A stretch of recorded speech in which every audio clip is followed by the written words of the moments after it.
Assalamualaikum warahmatullahi wabarakatuh.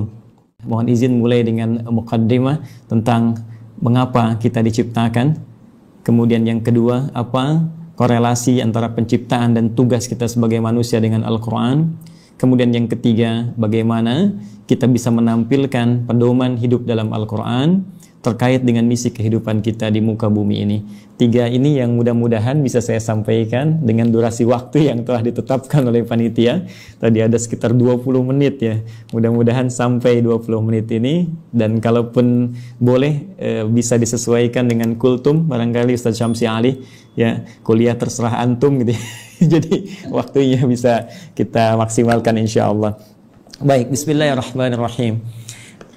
Mohon izin karena kita temanya Al-Quran, jadi saya akan mencoba mengurutkan topik bahasan kita sesuai dengan urutan-urutan dari ayat-ayat Al-Quran insya Allah.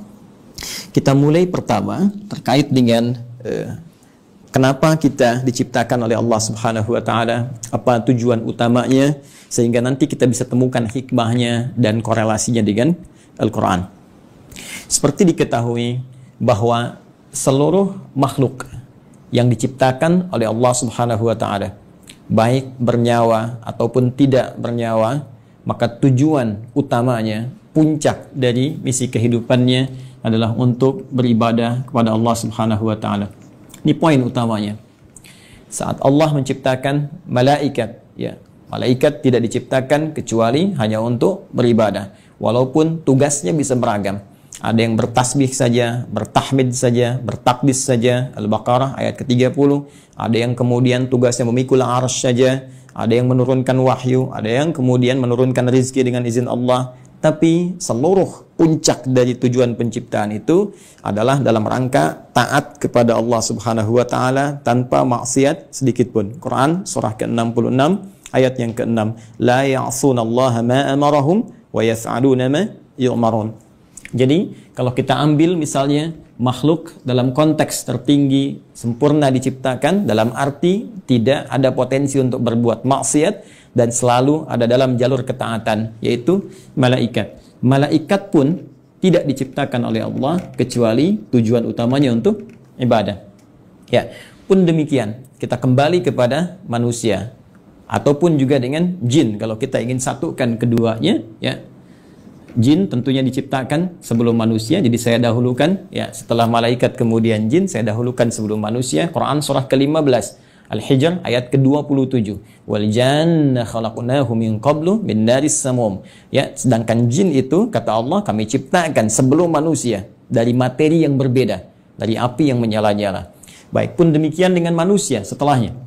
Ya, wa idz qala rabbuka lil malaikati inni khaliqum basyara. Ketika Allah firmankan kepada para malaikat yang sudah tercipta sebelum manusia, pun sebagian kalangan jin yang hadir pada saat itu, kami akan mencipta makhluk baru, bukan malaikat, bukan jin, tapi basyar. Ya, satu dari 5 nama manusia yang umumnya disebutkan dalam Al-Quran pokoknya. Ya, basyar 35 kali disebutkan dalam Al-Quran, menunjuk pada sifat nafsunya. Ins disebutkan 18 kali berpasangan dengan jin, menunjuk pada sifat penampakan dan kelembutannya. Insan disebutkan 65 kali dalam Al-Quran, menunjuk pada totalitas aktivitasnya. Pun demikian dengan An-Nas disebutkan setidaknya 241 kali dalam Al-Quran, menunjuk sifat sosialnya. Dan Bani Adam ya, disebutkan setidaknya 7 kali dalam Al-Quran, menunjuk genealogisnya yang tersambung pada Nabi Adam alaihissalam. Jadi manusia ketika difirmankan oleh Allah kepada malaikat dan jin, ya wa idz qala rabbuka lil malaikati inni khaliqum basyara. Ya. Jin dan manusia ketika diciptakan tidak lepas dari fungsi ini. Ya, ditegaskan di Quran surah ke-51 digabungkan ayat ke-56. Ya, paling kanan sebelah atas di mushaf standar Allah berfirman, "Wa ma khalaqtul jinna wal insa illa liya'budun." Ya, dan tidaklah aku ciptakan jin dan seluruh manusia itu kecuali tujuan puncak pokok, ya. Tujuan penciptaan itu adalah supaya mereka menjadikan seluruh aktivitasnya sebagai ibadah kepadaku, kata Allah. Ingat harakat akhir di ayat ini bukan pakai fathah. Ya, ya'buduni bukan ya'buduna. Ya, fi'il mudhari'nya di sini berharakat fathah, tapi di sana nanti ada ya yang menunjukkan kepada Allah. Ya, kemudian untuk takhfif dia dihilangkan diganti dengan harakat kasrah. Jadi jelas Allah memberikan kesan yang tegas bahwa seluruh fungsi penciptaan manusia tiada lain seluruhnya dalam rangka beribadah kepada Allah Subhanahu wa taala. Nah, yang menarik adalah ketika Allah mendeklarasikan dan menginformasikan tentang khususnya manusia ya dalam konteks tugasnya untuk beribadah ini, maka diperjelaslah oleh Allah mengenai tempat dan misinya di mana dia akan beribadah. Kemudian seperti apa misi yang akan diemban. Ini sangat menarik ya. Itu disebutkan di Quran surah kedua Al-Baqarah di ayat ke-30 ya. Paling kiri sebelah atas di mushaf standar. Ya, Allah berfirman, perhatikan kalimatnya, ini sangat indah sekali. Antara penciptaan, pengenalan manusia kepada jin dan malaikat dengan pemberian tugasnya itu dibuka dengan kalimat yang sama, diksi yang serupa, tapi untuk menunjukkan makna yang berbeda. Ya, ingat, karena di Quran tidak ada pengulangan. Ya, ketika disebutkan yang seperti itu, yang serupa, maka kaidah tafsirnya, ya Dr. Amir Faisal, Ustaz Syamsi Ali lebih mengetahui, ya ta'sisan li ma'nan jadid. Ini untuk pengantar kepada makna yang baru, yang tidak sama dengan sebelumnya. Baik, di Quran surah ke-15, ayat ke-28, ketika Allah mencipta manusia digunakan diksi wa idh qala rabbuka lil malaikah. Ya, kemudian ketika memberikan misinya, dan di mana ditempatkan untuk menjalani misi ini, maka dibuka dengan redaksi yang sama. Wa idh qala rabbuka lil malaika. Seakan-akan ingin mengesankan bahwa, hei, saking dahsyatnya penciptaan manusia ini, saking dahsyatnya misi manusia ini, jadi bukan hanya penciptaannya, ya penciptaan manusia ingin menunjukkan tentang dibawanya misi yang sangat agung, sangat dahsyat, sampai-sampai malaikat yang sempurna pun tak berbuat maksiat mesti mengetahuinya. Sampai-sampai jin pun yang dicipta lebih dulu mesti mengetahuinya. Ya, hanya bedanya yang di Quran surah 15 ayat ke-28 Allah menggunakan redaksi khaliq, ya. Karena itu kita menyebut Allah dengan sang khaliq, diambil dari diksi Al-Quran. Inni khaliqum basyara, mencipta yang tak pernah ada ya sebelumnya, mencipta yang tidak bersandar pada bahan yang ada sebelumnya, beda dengan sifat makhluk yang tercipta. Sedangkan pemberian misinya digunakan kata ja'il. Ya. Inni ja'ilu fil ardi khalifah. Yang di sini menunjuk penciptaannya, yang di sini menunjuk pada pemberian misinya. Kita fokus ke sini dulu dengan cepat. Baik, Allah dengan tegas, singkat, padat memberikan satu informasi kepada kita semua melalui Al-Quran. Kata Allah, aku infokan pada malaikat. Aku infokan pada jin yang sebelum kalian aku ciptakan mereka. Saking tingginya misi kalian, ya. Inni menggunakan taukid, sungguh aku ja'ilun fil ardi, akan menjadikan. Ingat, ja'il menugaskan, khalik mencipta. Setelah ciptaan itu terjadi, karena Allah mencipta mustahil, ya tidak ada fungsinya, mustahil tidak ada tujuannya. Di dalam bahasa Arab, kalau kita sudah membuat sesuatu, kemudian ingin menjadikan, menerangkan fungsinya, apa yang telah dibuat itu, orang Arab menggunakan diksi ja'ala, ya ja'alu ja'il. Allah telah mencipta manusia, Quran surah 15 ayat ke-28, dan ingin menerangkan. Ini fungsi, misi penciptaan manusia itu. Maka digunakan kata ja'il. Inni ja'ilun fil ardi. Satu, fil ardi. Ini poinnya. Ini menunjuk pada tempat. Aku akan menjadikan, memberikan fungsi pada manusia yang telah tercipta itu. Akan menempatkan mereka bertugas, tempatnya bukan di langit. Bukan fis sama, ya. Awas hati-hati, tapi tempatnya di mana? Fil ardi. Ya, yang kita terjemahkan dengan bumi itu. Baik. Khalifah, dan dia akan membawa peran untuk menunaikan tugas ibadah itu sebagai khalifah. Ya. Yang setidaknya punya dua makna pokok. Bisa jadi khalafa yakhlifu, ya, yang saling menggantikan. Artinya kalau satu selesai akan lahir yang lain meneruskan kembali, satu selesai meneruskan kembali, ya, bapak kemudian melahirkan anak, anak melahirkan anak lagi, saling menggantikan. Dan Al-Qur'an memberikan pesan jangan sampai seseorang meninggalkan generasi setelahnya dalam keadaan lemah. Quran surah keempat ayat 9 itu. Wal yakhshal ladzina law taraku min khalfihim dzurriyyatan dhi'afa khafu 'alaihim. Karena itu siapkan generasi terbaik untuk saling menggantikan membawa tugas di bumi. Nanti kalau ada bahasan yang lebih luas kita belajar khusus tentang tema ini, ya. Nanti Allah kasih satu surah khusus yang bukan nabi, bukan rasul, ya, manusia seperti kita, supaya kita tidak berkata ini kan nabi, ini kan rasul. Jadi Allah berikan satu suara yang bukan nabi, bukan rasul, tapi bisa membentuk generasi yang terbaik setelahnya. Yaitu surah ketiga, surah Ali Imran. Imran bukan nabi, Imran bukan rasul, tapi nanti menikah dengan Hannah seperti kita ketahui, melahirkan Maryam. Dan Maryam saat dididik disiapkan, itu nanti bisa jadi pribadi yang lebih baik dibandingkan dengan ibundanya dan ayahandanya. Karena itu Anda temukan surah Maryam surah ke-19, tapi Anda tidak temukan surah Hannah. Ya. Tapi bagaimana keduanya mendidik supaya lahir generasi lebih baik dari orang tuanya. Maryam melahirkan Isa. Isa alaihi salam lebih baik dibandingkan ibu dan kakek neneknya. Ya. Jadi demikian fitrah dalam Al-Quran. Setiap ada generasi mesti lebih baik daripada yang sebelum-sebelumnya. Bapaknya hafal Al-Quran, anaknya hafal Quran dan paham tafsirnya. Ya, anaknya hafal Quran dan tafsir, cucunya paham sampai hadis dan fiqhnya. Demikian seterusnya. Baik. Kembali ke sini.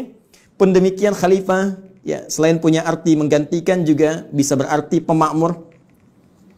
Ya. Pembangun dalam semua nilai-nilai kebaikan. Ya, singkatnya ditugaskanlah kemudian di bumi. Ini tugasnya akan saling menggantikan sampai kehidupan dunia berakhir. Dan ditugaskan dalam rangka ibadah ini untuk memakmurkan kehidupan di muka bumi sesuai dengan apa yang telah Allah tetapkan.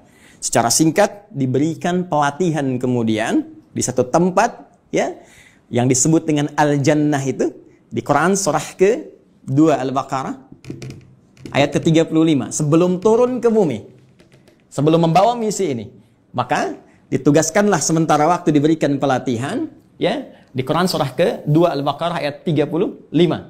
Wa qulna ya Adamu uskun anta wa zaujukal jannah. Secara langsung ditugaskan pasangan Adam dan Sayyidah Hawa alaihi wassalam.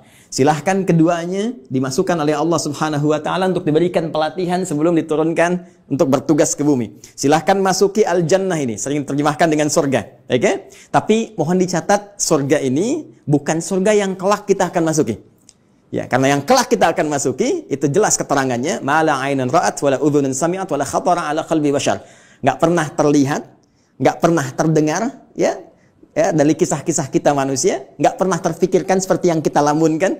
Baik. Dan yang paling menarik, tidak ada perintah dan larangan lagi, semua kenikmatan. Ya, tidak ada perintah dan larangan lagi, semua kenikmatan. Jadi Ustaz Amir Faisal jangan terlampau soleh, nanti cita-cita masuk surga masih pengen tahajud bisa. Jadi semua kenikmatan, ya. Tapi di sini tidak. Di sini ada ujian. Wala taqraba hadhihi syajara fatakuna minadh dhalimin. Ya, jangan coba-coba engkau dekati pohon ini, ujian pertama. Jadi disebutkan perintah kalau dikerjakan melahirkan kenikmatan, faqula minha ragadan haitsu syi'tuma, kemudian diberikan larangan. Ini perintah, ada larangan. Dan inilah nanti yang akan kita bawa dalam kehidupan di muka bumi. Di bumi itu cuma dua, kalau enggak mengerjakan perintah, meninggalkan larangan, selesai. If'al wala taf'al. Do it, leave it. Ya, cuma dua ini saja. Baik, kemudian diperkenalkan. Ini tantangannya. Ada nanti iblis yang mulanya dari kalangan jin, ayat 34-nya berbicara tentang iblis. Di ayat Quran surah ke-18 Al-Kahf, ayat ke-50, ya, menerangkan genealogis iblis itu dari jin yang bermaksiat, fasik. Ya, wa idz qulna lil malaikati isjudu li adama fasajadu illa iblis kana minal jinni fa fasaqa an amri rabbi. Ya, ketika dia mulai fasik disebut dengan iblis. Ketika dia mulai menggoda, mewariskan kefasikannya disebut dengan syaitan. Karena itu diperkenalkan oleh Allah, ya, ini menjadi syaitan di ayat ke-36-nya. Fa azallahumash syaitan. Setelah tuntas kemudian diberikan bekalnya, di training dulu, kan? Diberikan pelatihannya, diperkenalkan musuhnya. Ini yang harus dikerjakan, ini yang harus ditinggalkan, ini yang akan dibawa nanti dalam kehidupan di bumi. Setelah siap itu semua, teman-teman sekalian, barulah diturunkan Adam alaihissalam beserta Sayyidah Hawa alaihissalam, keduanya untuk memulai tugasnya di bumi. Baik, dan kisahnya dimulai di sini. Quran surah kedua, saya langsung ayat 38. Baik, saya melompat sedikit ke kisah antara bagaimana perjuangan Adam alaihissalam melawan iblis atau syaitan itu. Saya langsung lompat dulu saja untuk mempermudah dan mempercepat kita sampai pada kuota waktu kita. Baik, Quran surah kedua ayat 38. Ya, paling kanan sebelah atas di mushaf standar bagi teman-teman yang terhubung dan membuka mushaf. Ya, tadi kan baik-baik. Qulna bitu minha jami'a. Sekarang sudah saatnya, kata Allah, kami firmankan. Dan kalimatnya menggunakan ta'zimin nafsi. Nah, ya, itu selalu memiliki dua makna setidaknya dalam bahasa Arab. Nah, singkatan dari nahnu, kalau dinisbatkan kepada Allah Subhanahu wa taala, tentunya seperti kita ketahui memiliki dua makna utama. Satu, ta'zimun nafsi, menunjuk pada keagungan Allah Subhanahu wa taala, puncak keagungannya. Kedua, ta'zimus sya'ni, menunjuk pada dahsyatnya informasi yang akan disampaikan. Jadi saking dahsyatnya misi yang akan dibawa oleh Adam dan Hawa alaihi wassalam sebagai khalifah di muka bumi, Allah sampai menggunakan keagungan zatnya. Ya, jadi ini misi agung. Ya, kehidupan kita di bumi ini kehidupan yang agung, kehidupan yang mulia. Nanti saking mulianya di Quran, ya surah ke-17 nanti, Al-Isra, di ayat ke-70, itu sampai disebut semua kita ini mulia. Walaqad karramna bani Adam, ya, wa hamalnahum fil barri wal bahr. Ya, semua kami muliakan seluruh anak keturunan Adam. Baik itu yang kemudian hidup di daratan sampai yang beraktivitas di lautan, semuanya kami muliakan, saking mulianya. Dan dimuliakan lebih dibandingkan makhluk-makhluk lainnya. Baik, teruskan. Qul nahbitu minha jami'a. Mulai sekarang, ya, kata Allah Subhanahu wa taala, dimulai tugas kalian turun ke muka bumi. Di sini poinnya. Fa imma ya'tiyannakum minni huda. Ini dahsyatnya. Ternyata Allah dengan sifat Rahman, ya, tidak membiarkan hambanya memulai misi tanpa membawa pedoman misinya, tanpa membawa petunjuk untuk menjamin kebenaran risalahnya, untuk menjamin terukurnya setiap misi yang ia bawa. Ternyata bersamaan dengan misi yang dibawa itu dan tugas dimulai dalam beraktivitas di muka bumi dengan misi tadi itu, Allah bersamaan dengan itu semua menurunkan satu pedoman kehidupan yang disebut dengan huda. Ini poinnya. Fa imma ya'tiyannakum minni huda. Nanti saat kamu telah turun di bumi dan mulai akan mengawali misimu itu, maka kami akan sertakan dengan itu semua petunjuk kehidupan. Ingat, hudan kalau disebutkan, saya telah gali diksi ini, ya, dari bahasa Arab, termasuk penyebarannya di Al-Quran, derivasinya, ragamnya, ini Masya Allah, ini bukan hanya diartikan dengan petunjuk, tapi bisa berarti jalan menuju kemudahan, bisa diartikan jalan menuju kesuksesan, bisa diartikan solusi dari segala kesulitan, bisa diartikan jalan untuk membuat kita bahagia dalam ibadah. Secara singkat, kalau kita kumpulkan diksi hudan dalam Al-Quran, secara singkat, seluruh arahnya itu mengarah kepada pedoman kehidupan. Ya, pedoman hidup. Ini yang harus kamu kerjakan, ini yang harus kamu tinggalkan, ini yang harus kamu lakukan. Kamu akan mengalami ini tantangannya, ini solusinya. Itulah hudan. Dan sifat Rahman Allah menjadikan penugasan ini menjadi nyaman untuk dijalani dan terhindar dari segala kegelisahan dan kesedihan. Perhatikan ujung kalimat ayatnya. Fa imma ya'tiyannakum minni huda faman tabi'a hudaya. Kalau nanti petunjuk, pedoman hidup ini diikuti saat bertugas di bumi, ya, Adam, Hawa, sampaikan pada anak cucumu, setiap mereka ikuti. Ya, kalian ikuti semua petunjukku ini. Kalimatnya di ujungnya ada ya nisbah kepada Allah. Petunjukku. Jadi ini bukan Nabi Adam yang buat, bukan Sayyidah Hawa yang buat. Ya, Allah yang langsung tetapkan. Fala khaufun 'alaihim wa la hum yahzanun. Allahu akbar. Maka aku jamin, kata Allah, fala khaufun 'alaihim la fala khauf. Ya, selama menjalani misi di bumi ini tidak akan pernah merasakan kekhawatiran, kegelisahan.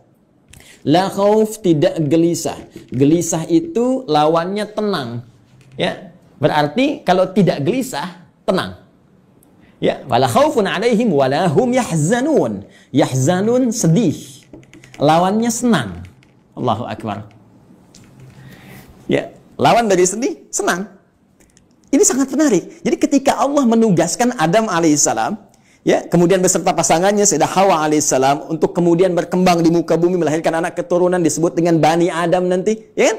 Ternyata semua misi itu misi yang menyenangkan dan misi yang menenangkan. Jadi kalau dibawa ke rumah tangganya senang, tenang. Dibawa ke kantor, di kantor tenang, senang. Dibawa ke tingkat kehidupan sosial, senang, tenang. Jadi ternyata tugas di bumi ini tugas yang menyenangkan. Tugas yang menenangkan, menenangkan dan menyenangkan. Jadi kalau ada orang yang hidup di bumi selalu gelisah, ya, selalu merasa tidak senang. Ini menunjukkan boleh jadi kehidupan ini tidak disertai dengan pembacaan pada pedoman hidupnya. Ini yang disebut dengan hudan. Nah, teman-teman sekalian, menariknya setiap berganti generasi, ya, karena Adam itu alaihissalam selain nabi, beliau juga manusia. Ya, nabi punya fitrah kenabian, manusia punya fitrah kemanusiaan.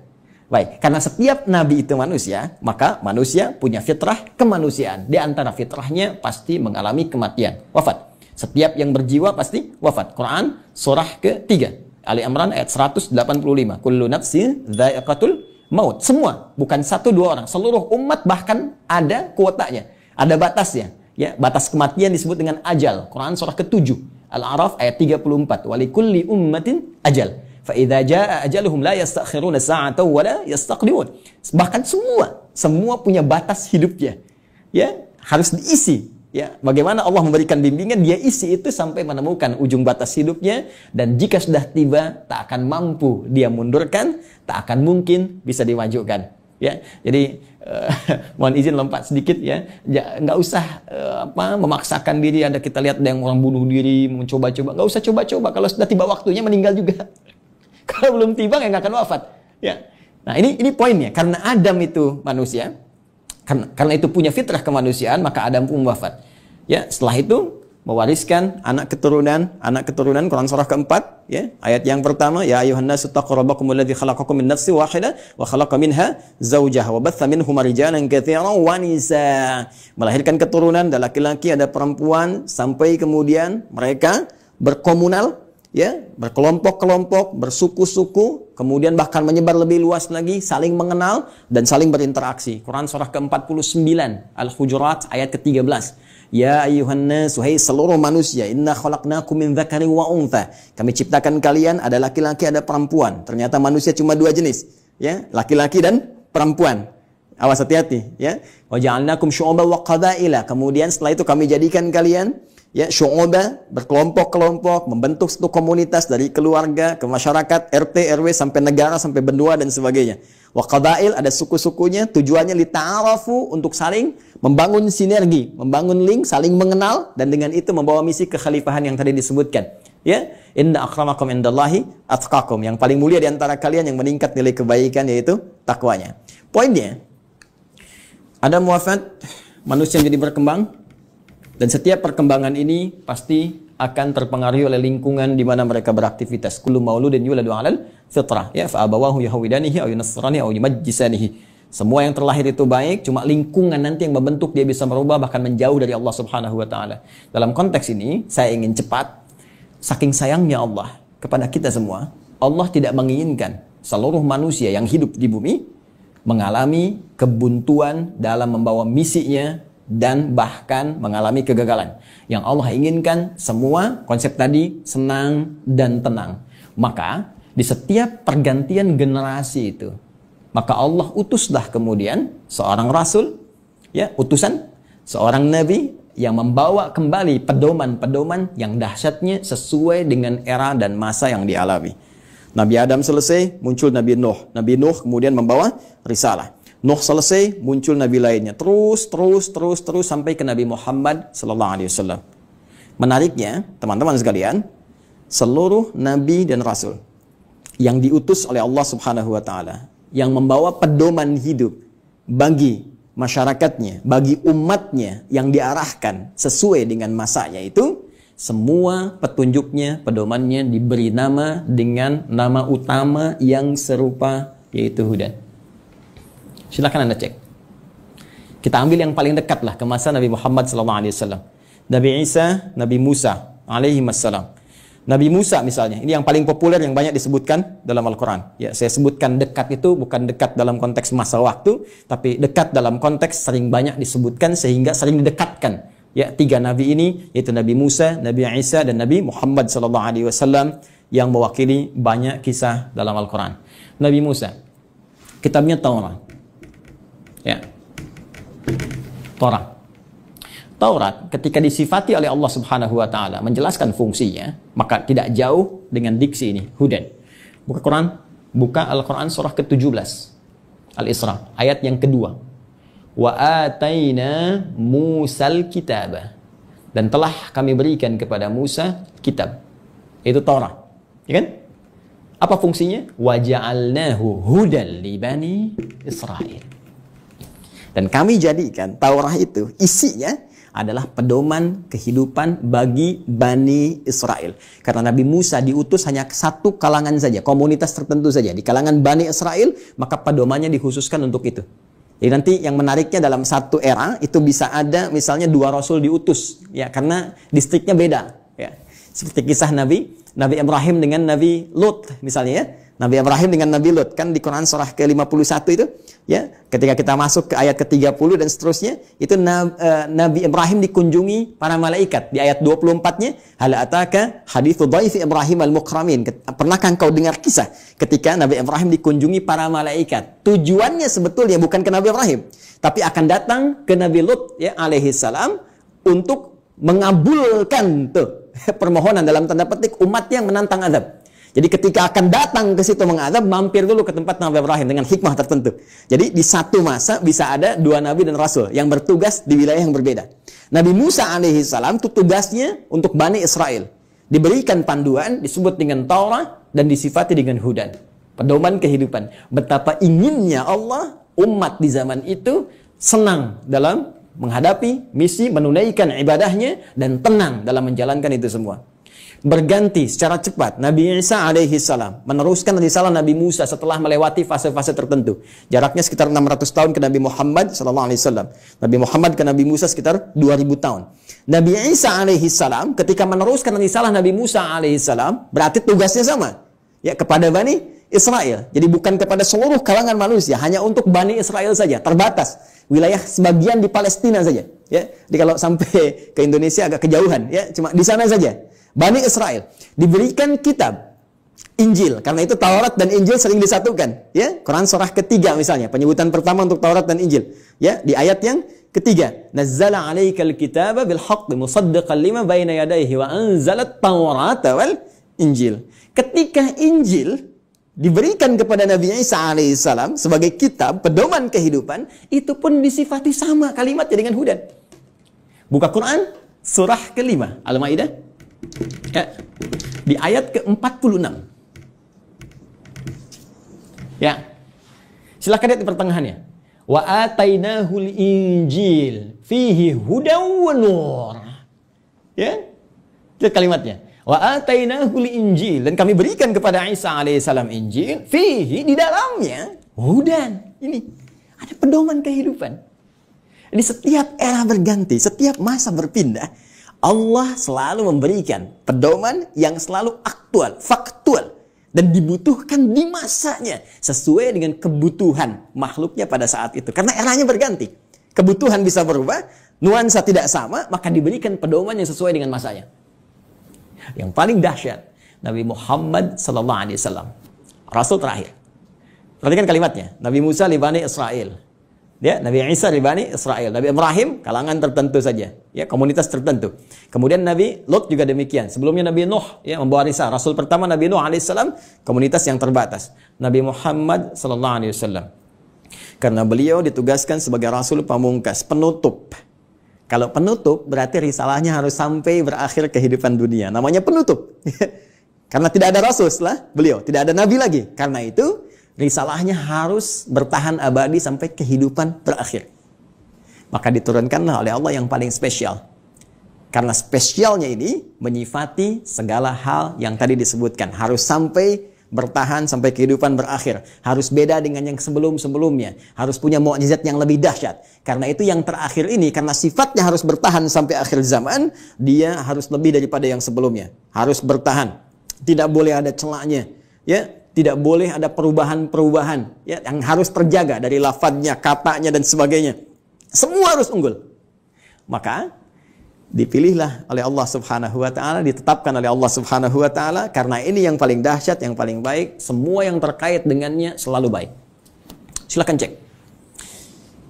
Yang dipilih turun membawa risalah ini, membawa wahyu ini, ya teman-teman sekalian, dari kalangan malaikat Jibril alaihissalam. Ketika dipilih langsung naik statusnya menjadi Sayyidul Malaika Ruhul Amin.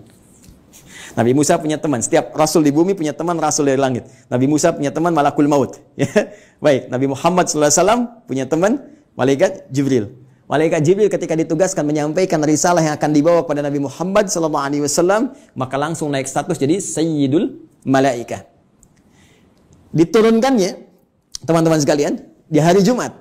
Ya, hari Jumat. Harinya naik status langsung menjadi apa? Sayyidul Ayyam. Yang dipilih menerima ini Nabi Muhammad SAW langsung naik status jadi Sayyidul Anbiya'i wal Mursalin. Bulannya, ya, bukan main-main. Bulannya bulan Ramadan. Ya, bulan Ramadan. Perhatikan baik-baik. Jumat naik status, Jibril naik status, Muhammad SAW naik status. Bulannya Ramadan langsung naik status jadi Sayyidul Syuhur. Bulan yang sangat dimuliakan. Saking mulianya hanya turun satu malam yang penuh dengan keberkahan hanya di bulan itu saja. Untuk apa? Untuk mengagungkan risalah terakhir yang dibawa. Karena itu nanti surah ke-97, surah yang menyebut keutamaan malam Al-Qadar itu akan disandingkan dengan turunnya wahyu yang sangat istimewa untuk menunjukkan keagungan risalah dan wahyu terakhir yang akan diturunkan pada Muhammad SAW. Tiada lain, tiada bukan, itulah Al-Quran. Inna anzalnahu fi Lailatul Qadar. Ya, sungguh dengan segala keagunganku aku akan berikan informasi yang sangat dahsyat. Inna, aku tegaskan, aku kuatkan, ya, anzalnahu fi Lailatul Qadar. Kami turunkan Al-Qur'an itu di malam Al-Qadar. Baik, teman-teman sekalian, fokus di sini. Apa kaitan Al-Qur'an dengan hudan itu? Kita kuatkan kembali dengan Quran surah kedua ayat 185. Paling kiri di pertengahan di mushaf standar. Ya. Quran surah kedua ayat 185. Karena yang paling dahsyat, ya, karena ini yang paling istimewa, dan untuk seluruh manusia tanpa batasan, maka redaksinya mesti beda. Perhatikan kalimatnya. Syahrul Ramadan alladzi unzila fihil Qur'an. Ya, di bulan Ramadan yang kalian menunaikan puasa itu, saat itulah diturunkan Al-Quran. Tadi kita katakan, kita sepakati Al-Quran turun di bulan yang sangat mulia yaitu Ramadan. Quran surah kedua ayat 185. Allah perkenalkan nama kitab wahyu, pedoman hidup yang diturunkan pada Nabi yang paling istimewa untuk semua manusia sampai akhir zaman, yaitu Al-Quran. Apa tujuan Al-Quran diturunkan? Teruskan ayatnya. Hudal linnas. Tetap tidak akan terpisahkan dari diksi ini, hudan. Dan dahsyatnya, bukan libani kita, li umat kita, linnas. Ini poinnya. Ini bedanya. Kata Allah diturunkan di waktu yang sangat istimewa itu, ya, Al-Quran, tujuan utamanya untuk menjadi pedoman hidup. Pedoman hidup. Pedoman hidup artinya pedoman yang dibawa dalam kehidupan. Ya, Anda mau zoom saja sekarang, tak tahu pedomannya, Anda nggak bisa zoom. Itu yang simple. Sekarang Anda mau hidup yang lebih kompleks kita jalani, nggak bawa pedoman, ya nggak, mustahil kita jalani dengan tenang. Mustahil kita akan jalani dengan benar. Ya, jadi ini pedoman kehidupan kita. Artinya semua yang dialami dalam kehidupan itu ada di sini sih ya, Al-Quran. Dan dahsyatnya linnas, untuk semua manusia tanpa batas. Perhatikan diksi Al-Quran. Al-Quran tidak menyebutkan bashar, ya, yang menunjuk pada nafsu, kecenderungan bagaimana mengelola nafsu dan bagaimana keadaan tampilan fisik yang baik. Tidak menyebut tentang al-ins, tunggal. Tidak menyebut insan, ya. Tidak menyebut juga Bani Adam, tapi menyebutkan dengan kalimat yang luas sifatnya dengan diksi universal. Linnas, untuk semua manusia yang pernah hidup di bumi. Ya, di era Nabi Muhammad SAW sampai dengan kehidupan berakhir. Jadi ternyata semua misi hidup kita, aktivitas kita, dari bangun tidur sampai dengan tidur lagi, setiap kita beraktivitas, dari semua tantangan yang kita hadapi, baik itu sedang sendiri ataupun sedang berpasangan, berumah tangga, berkehidupan sosial, itu ada di sini semuanya. Baik, mohon izin. Sampai di sini bisa disimak ya, bisa dipahami. Baik, saya mohon maaf saya terlalu cepat. Al-Imam Syamsi Ali, Al-Ustaz. Tidak, Ustaz. Tidak ya? Masih ada waktu? Masih silakan. Masih, Ustaz, masih. Oh, masih. Karena ini baru mukaddimah ini. Fadal Ustaz, Fadal ini semakin haus kita, baik, mohon maaf Mbak Ima ya, ini baru mukadimah ini, kita belum turunkan jadi pedoman. Ya, baik, jadi sampai di sini teman-teman sekalian kita bisa memahami bahwa ternyata semua isi kehidupan kita ada di sini. Ya, silakan kalau tidak percaya kita cek. Ya, mohon izin nggak perlu dicatat ya, karena ini direkam nanti bisa diulang kembali. Saya baca dengan cepat karena keterbatasan waktu. Ya, bahkan kita dari sejak mulai terlahir, ya, sampai kita wafat, sampai pasca wafat, itu semua diinfokan di sini. Ada semuanya. Dan silahkan bandingkan dengan kitab apapun yang ada di muka bumi sampai dengan saat ini. Tidak akan ada yang pernah seperti Al-Quran. Ya, saya berikan 3 saja yang sangat menarik ya. Pertama, seluruh hal yang akan kita alami sudah dirangkum dengan sempurna dalam Al-Quran dan nanti dijelaskan detailnya oleh Nabi Muhammad SAW. Nanti bagian terakhir saya kaji dan kita akan sama-sama nikmati bersama. Ya, saya beri contoh misal, mohon maaf, sejak masa dalam kandungan itu Al-Quran sudah menerangkan ya bagaimana proses yang terjadi dalam kandungan. Detail secara fisiknya, secara umum disampaikan di Quran misalnya surah ke-22 di ayat yang kelima. Bahkan pergerakan janinnya secara umum, ya dari mulai kandungan lemah ke berat sampai diisi apa doa yang harus dibacakan, apa yang harus dilakukan supaya nanti bayinya terlahir dalam keadaan baik. Disebutkan di Quran surah ke-7 ayat 189. Bahkan diberikan bocoran antara hubungan kita membangun komitmen dengan Allah yang akan menuhankan Allah sejak saat ruh kemudian ditanamkan sampai kita terlahir sampai wafat. Quran surah ke-7 ayat 172. Ketika terlahir, apa yang pertama kali diberikan oleh seorang ibu? ASI pun diberikan dengan tegas langsung. Ya, di Quran surah kedua ayat 233, wal walidatu yurdina auladahunna haulaini kamilaini. Ya, bapaknya dikasih, nih, ini tugas pokok bapak yang baru punya anak. Ini yang harus dikerjakan, ini ibu yang harus dilakukan. Ya, kemudian bergerak dari situ, diberikan pendidikan dini supaya membangun kedekatan dengan Allah, baik terhadap kedua orang tua, punya akhlak yang mulia. Quran surah ke-31 dari ayat 13 sampai dengan ayat 19-nya. Dari situ dia mulai belajar bagaimana cara belajar yang baik, bagaimana memahami, bagaimana bisa kembali mengajarkan itu kepada masyarakatnya. Quran surah ke-9 ayat ke-122. Kemudian diberikan sifat, jangan sampai dia belajar lupa dengan Tuhannya, harus seimbang antara iptek dengan impaknya. Itu ada di Quran, teman-teman sekalian, di surah Al-Mujadalah, ya. Di ayat yang ke-11, kemudian setelah itu dia berkembang lagi. Ya, dia mencari lagi. Kadang-kadang ada yang pergi ke tempat lain, mengenal suasana yang berbeda, bertemu dengan orang banyak, bersuku-suku, bisa merantau ke berbagai tempat. Quran surah ke-49, ayat yang ke-13. Setelah itu tiba-tiba dia mengenal seseorang ya untuk mendapatkan pasangannya. Boleh, karena setiap kamu dicipta berpasangan. Quran surah ke-51 ayat ke-49. Bagaimana mengenal pasangannya? Diarahkan oleh Allah. Hei, jangan lama-lama. Kalau sudah kenal, lamar dia. Berikan ya bagian yang terbaik untuk maharnya. Quran surah ke-4 ayat ke-4. Lakukan pernikahan. Quran surah ke-30 ayat ke-21. Bahkan saat akan menikah pun dijelaskan oleh Allah. Nanti kamu belajar dulu di rumah tangga supaya nggak kaget. Ini tugasmu laki-laki begini, tugas perempuan begini. Quran surah ke-4 ayat 34. Bahkan kalau ada persoalan begini cara menyelesaikannya sampai di ayat ke-35-nya. Kemudian diberikan tugas, ayah, kamu akan mulai mencari nafkah. Begini cara mencari nafkah yang standar. Quran surah kedua ayat 168. Kalau kamu ingin cepat, baru bergerak sedikit, rezekimu diberikan keberkahan. Quran surah kedua ayat 172. Kalau kamu belum bergerak, mengamalkan amalan ini, Allah berikan kemudahan rezeki kepadamu. Quran surah ke-7 ayat ke-96.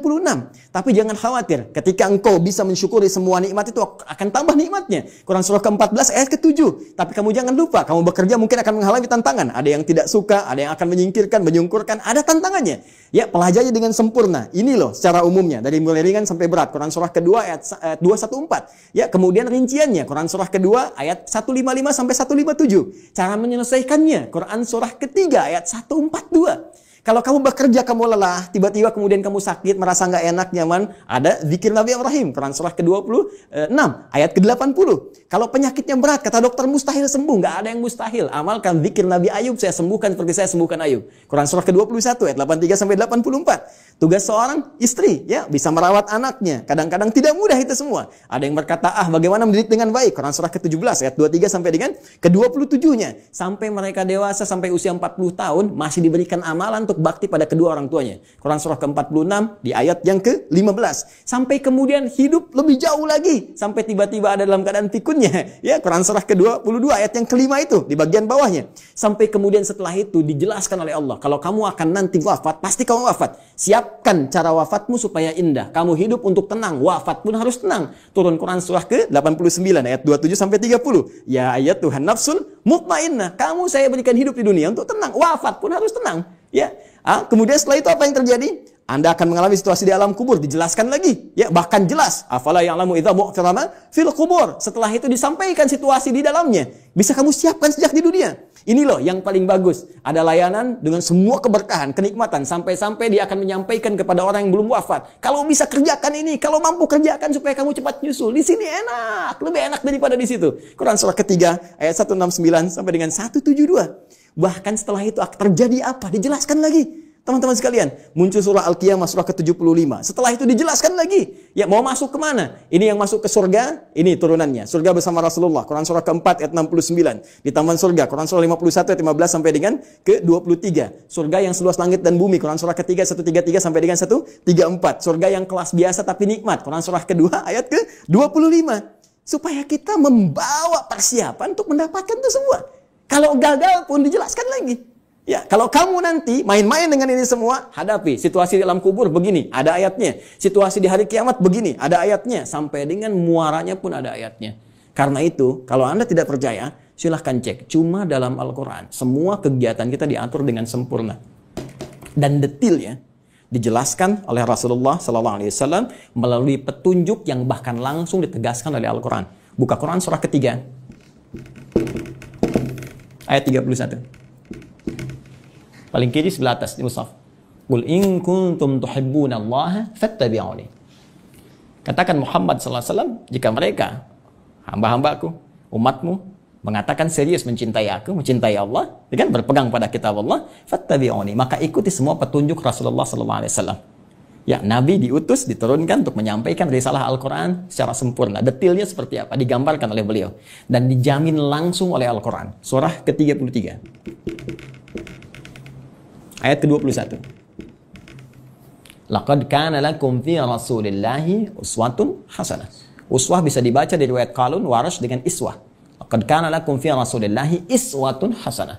Harakat kasrah, harakat dhammah. Kasrah menunjukkan sesuatu yang kecil, ringan, tipis, pecah. Kasrah zujaj, kaca itu pecah sehingga melahirkan pecahan-pecahan yang kecil. Sehingga harakatnya tipis. Dan ya dhammah, sesuatu yang terkumpul, yang dhamma yang dhammu besar. Ya. Jadi yang melekat pada Rasulullah itu jangankan ya yang besar-besar, yang dahsyatnya, yang sholat malamnya sampai bengkak-bengkak, yang bagaimana pahala dengan sedekahnya, ya luar biasa diberikan, bagaimana perhatiannya pada umat. Bahkan yang kecil-kecilnya pun kalau diikuti akan jadi teladan dalam kehidupan.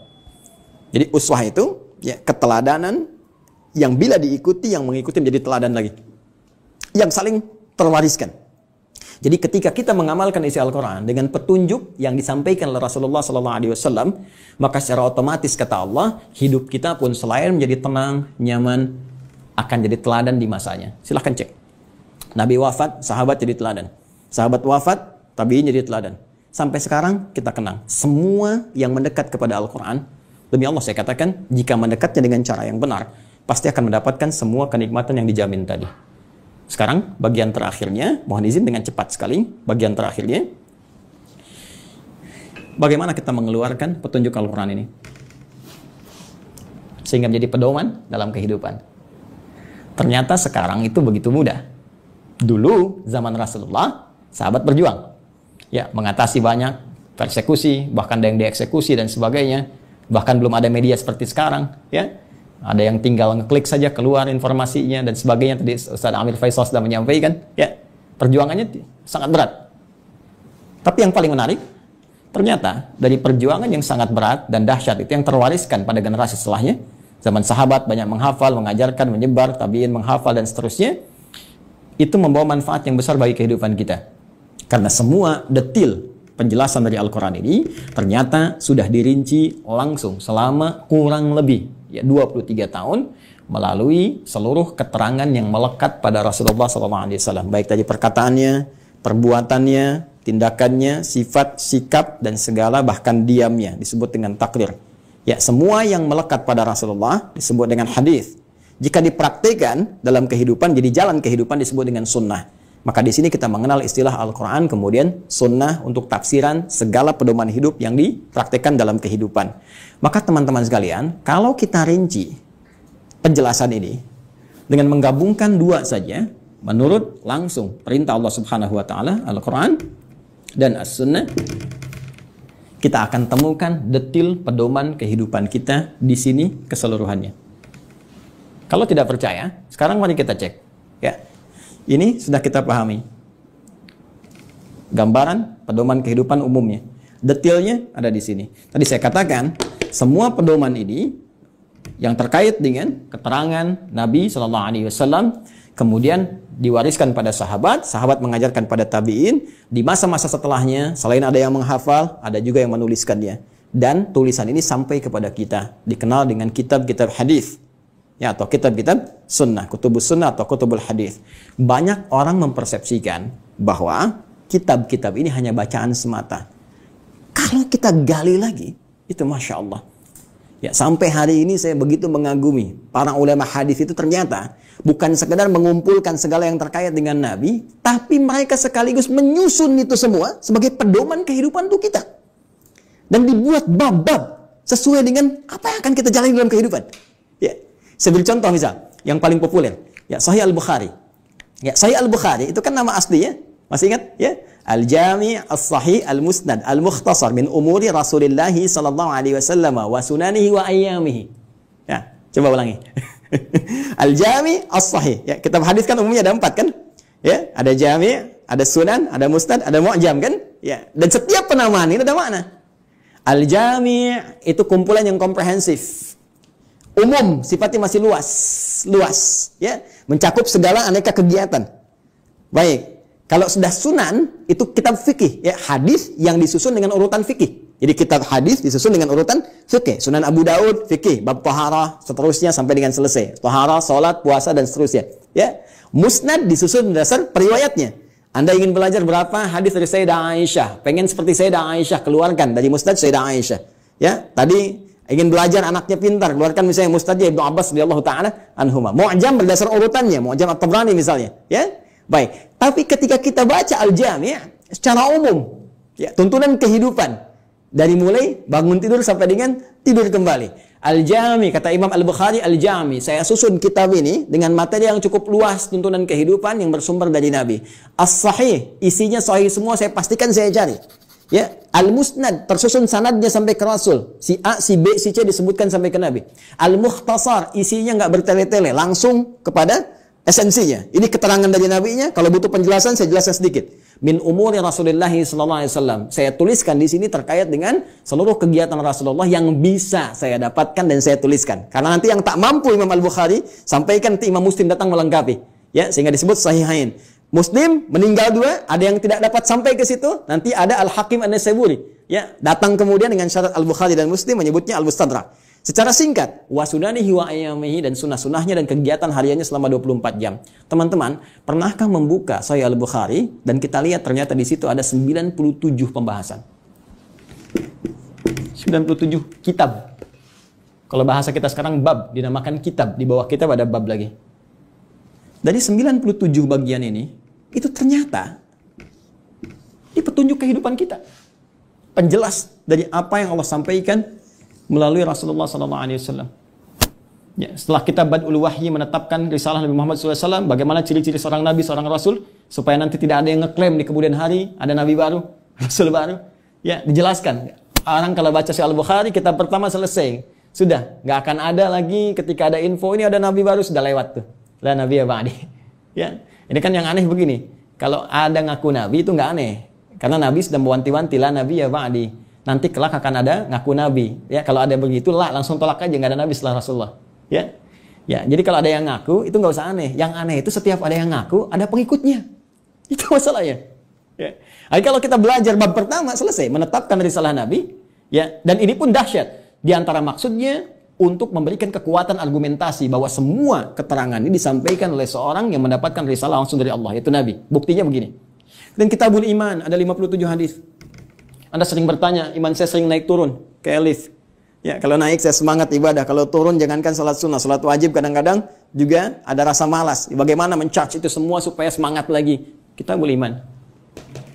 Kitabul Ilmi, ya, Ustaz Amir Faisal, putranya mau belajar melanjutkan ke Mesir, ya, dan teman-teman yang lain, ada Kitabul Ilmi setelahnya. Bisa dikeluarkan bagaimana petunjuk pedoman belajar langsung dari Nabi. Dan dahsyatnya di Sahih Al-Bukhari ini, Tidak dimulai satu hadis kecuali dengan ayat Qur'annya dulu. Ini ayatnya, ini hadisnya, hadisnya.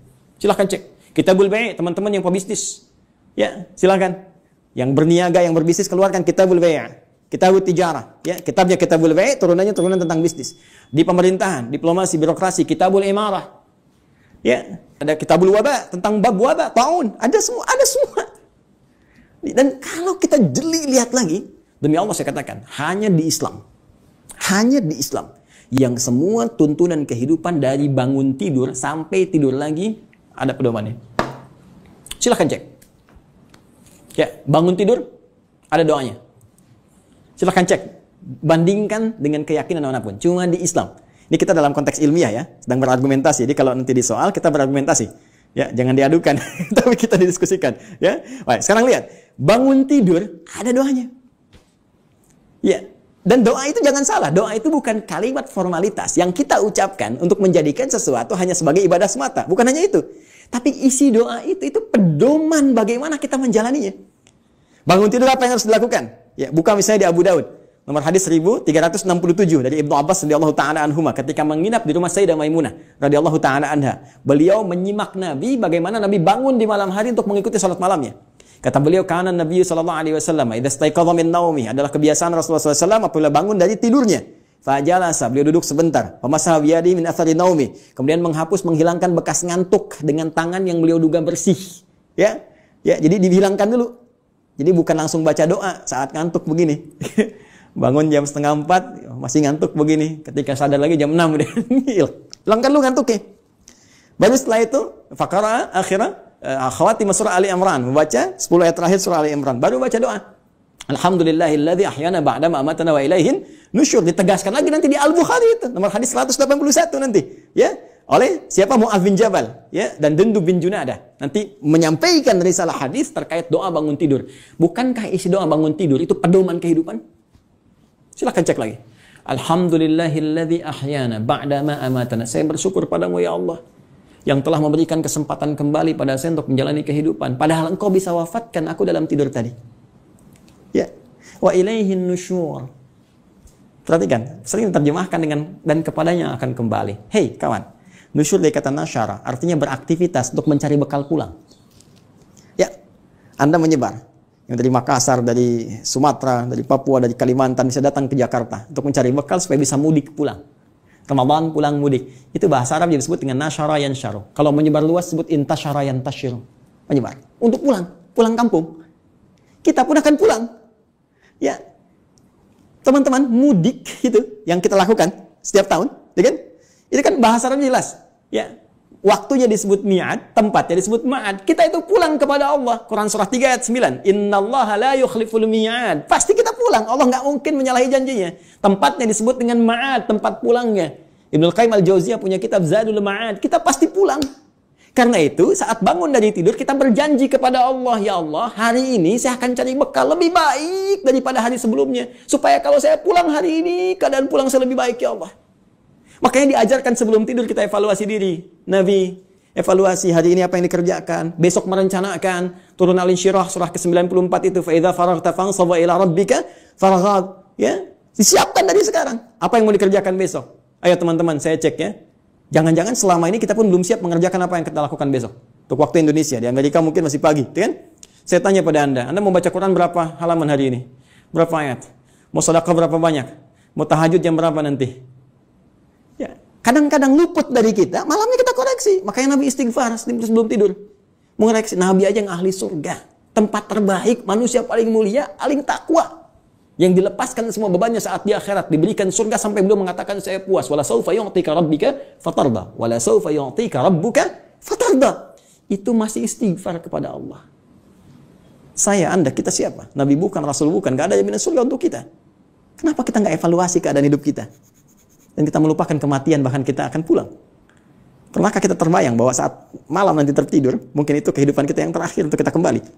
Karena itu kita siapkan, kalau saya besok bangun lagi, ya Allah, saya ingin sholat saya lebih baik daripada sebelumnya, saya ingin jamaah nanti jam sekian, ya Allah saya ingin sedekah besok, ya Allah saya ingin baca Al-Quran, supaya kalau saya meninggal pada saat itu, dan karena itu ajal dirahasiakan, supaya kita siap kapan pun pulang. Karena itu jangan coba-coba ketika Anda terpikir berbuat maksiat, bayangkan seketika wafat. Maka dari itu Anda berjanji saat bangun, saya akan jadi orang lebih baik dibandingkan dengan hari yang kemarin. Itulah sebabnya muncul mahfuzat. Ini bukan hadis ya. Orang yang hari ini ya lebih baik daripada hari kemarin, orang yang beruntung, ya kan? Orang yang sama dengan yang kemarin, orang yang rugi. Orang yang lebih buruk daripada kemarin, orang binasa. Itu mahfuzat, terambil dari nilai hadis tadi.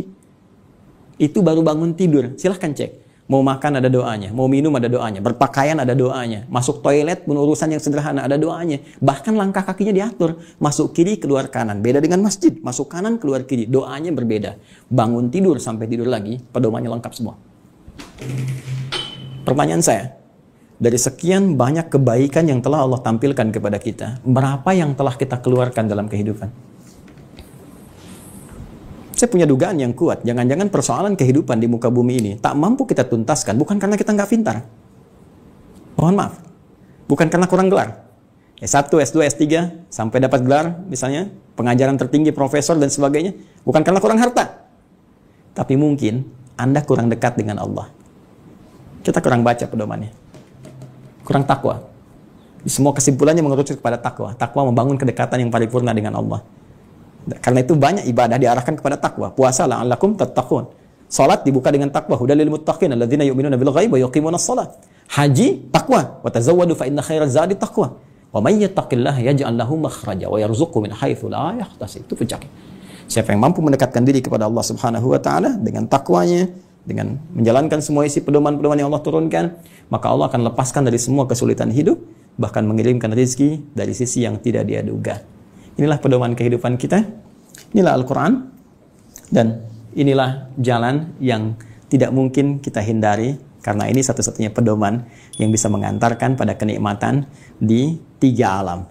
Dunia, alam kubur, sampai akhirat. Terakhir, sebagai penutup, teman-teman sekalian, saking dahsyatnya Al-Quran ini, Allah ingin membuktikan kepada kita kebenarannya. Al-Quran tidak diturunkan di Romawi yang sudah maju pada saat itu. Bukan di Persia yang sudah punya kekaisaran yang dahsyat. Ya, kalau sekarang diibaratkan Amerika misalnya, Soviet, atau sekarang jadi Rusia dan seterusnya, atau Cina bahkan, kan? Tidak turun di Romawi, tidak turun di Persia. Tapi Allah turunkan di tempat yang paling jauh dari segala titik kemuliaan. Tidak kenal segala titik kebaikan-kebaikan. Ilmu pengetahuan jangan diharapkan tumbuh. Ya, dengan sempurna, dengan baik. Jauh tertinggal. Karena itu disebut dengan jahiliyah. Menggabungkan nama bahkan dengan sifatnya. Tapi tahukah Anda? Ketika Al-Quran diturunkan di umat jahiliyah itu bisa mentransformasikan mereka berubah menjadi khairu ummah. Sampai turunnya Quran surah ketiga ayat 110 itu. Paling kiri sebelah atas di mushaf. Kuntum khairu ummah. Silahkan Anda cek. Semua yang belajar dari Nabi, dari 40 orang fase Mekah, sampai menyebar ke Madinah, sampai bertebaran ke seluruh muka bumi, tidak pernah ada satupun sahabat Nabi membawa risalah Al-Quran, kecuali membawa kesuksesan dan misi terbaik kemakmuran di muka bumi. Silahkan cek. Nabi sampai selesai tugas di Madinah punya 12.000 sahabat. Punya 38 panglima dari 12.000 itu. Kekuatan satu panglimanya bisa menaklukkan Persia dan Romawi. Ya, bisa mengalahkan segala jenis racun. Setiap satu sahabat ekspedisi menjadikan Islam terbawa dengan warna yang sangat indah, diterima bahkan tanpa kecamuk peperangan yang berarti. Amr bin As ekspedisi dari Afrika Utara sampai dengan ke Syam. Sekarang cek, Mesir, Libya, Tunisia, Maroko, Aljazair sampai dengan ke Syam. 4 negara sekarang. Ya, Libanon, Palestina, kemudian Yordania, kemudian Syria. Silahkan cek, Muslim yang baik. Sa'ad bin Abi Waqqas, ya, waktu ikut ekspedisi mau ke Cina, singgah di Baros, 414 km dari kota Medan. Jadinya Nusantara. Indonesia, Malaysia, Filipina bagian selatan, Thailand selatan, Brunei Darussalam, ya, Masya Allah Rakhin, sukunya dari Rakhinya itu yang sekarang. Semua indah, baik. Di mana kita sekarang? Dan keilmuannya nggak nanggung, silahkan cek.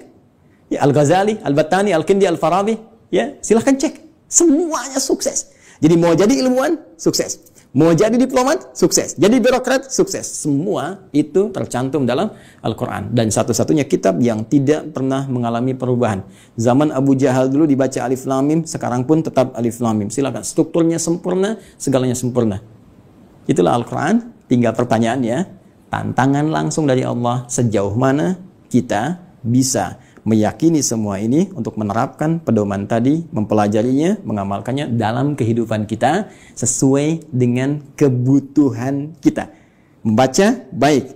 Memahami, mulia. Menghafalkan, dahsyat. Tapi intinya, tidak harus dituntut untuk bisa memahami seluruh isinya. Cukup Anda sekarang, maaf sekali, yang pokok apa? bawa itu semua. Sekarang tugas dunianya apa? Passionnya apa? Keluarkan petunjuknya, lihat Qurannya, lihat hadisnya, dalami itu, amalkan. Setelah itu, perhatikan, bedakan rasanya, rasakan bedanya, pasti akan terasa bedanya. Dan dahsyatnya Al-Quran bisa menjadikan tausiah yang 20 menit sampai 60 menit. Baik, saya kira itu dulu sebagai pengantar, ya. Terlampau luas waktu yang saya gunakan. Mudah-mudahan ada manfaat yang didapatkan. Nanti kalau lain waktu kita bisa ketemu kembali, kita akan belajar tentang cara langsung dari Al-Quran, bagaimana menanamkan Al-Quran dalam diri kita supaya mudah dibawa dalam kehidupan. Karena jangan salah, ini ahli Quran pun dibagi 3 lagi nanti di Quran surah ke-35 Fatir di ayat yang ke-32. Ada orang ahli Quran zalim, wa minhum zalimun li nafsi. Ada yang paket hemat, bisa untuk dirinya belum bisa berbagi. Wa minhum muqtasid, ya. Dan yang terbaik, bagaimana ahli Quran menebar kebaikan di sekitarannya. Ya, wa minhum sabiqum bil khairat biidznillah. Terima kasih, semoga bermanfaat. Subhanakallahumma bihamdika asyhadu an la ilaha illa anta astaghfiruka wa atubu ilaik. Assalamualaikum warahmatullahi wabarakatuh.